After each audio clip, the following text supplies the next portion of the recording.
G'day everyone, I'm Morgan. Today, whether you like it or not, I'm going to show you around my kit for the next Into the Jam Room episode. May not be anything new to anybody, but I'll give you a look at what I got.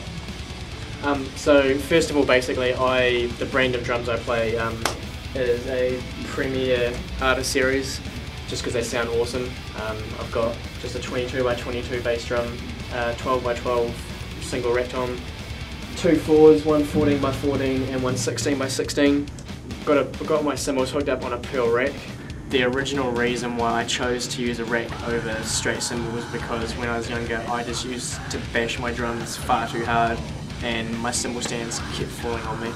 Starting with the cymbals, hi-hats I use are a set of 14-inch Anatolian hats. They're real nice and crisp, but they're also quite thick, so they're not going to break in a hurry. I've had them for about 3.5 years and they sound awesome. Got a couple of splashes here. I've got a 8-inch A-Custom and a 10-inch A-Custom splash, a 14-inch Sabian Mini China, which is my baby and I love it. So don't touch her, please.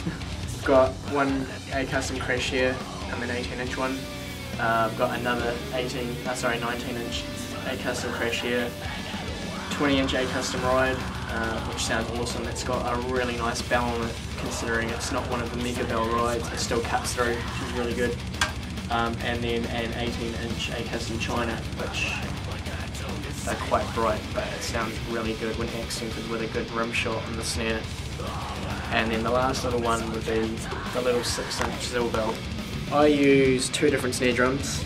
It's the second one I've got is the Mike Mangini snare drum, which sounds awesome. It's not quite like a piccolo pitch, but it's still got a really nice tone to it, and you can tune it right up to sound almost like my primary snare, which is one of the Joey Jordison Slipknot snares, which is just loud.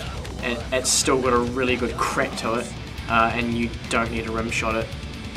Next is onto the foots. I play obviously double kick pedal, the DW9000, which I've had for about 3 years now I think.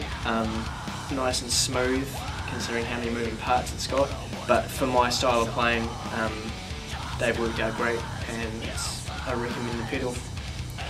So I have triggers set up for obviously for the bass drum and also for the odd sample that I need to trigger during the set, like it might be a random guitar effect or a sub drop or a cymbal rise. So all that's controlled through the Roland RT10K, which is just the little trigger there clamped onto the bass drum. That is just fed through into the Roland SPDS sampling pad. Easy to use, does a good job. Out of there, for the purposes of practicing, it goes out to a little monitor I have set up down there, which is basically just for me to hear the kicks better. It cuts through the guitars a lot better having that sort of sub right in my face. And also out of the pad it runs into the PA for the other guys to hear. I still get a bit of that, but it's not really that essential considering I have that down there. In terms of techniques and stuff like that, all I can recommend to anybody is listen to everything, take what you can from anybody you see play, whether it's a local band or the biggest bloody band in the world. YouTube, as everyone should know, has awesome instructional videos.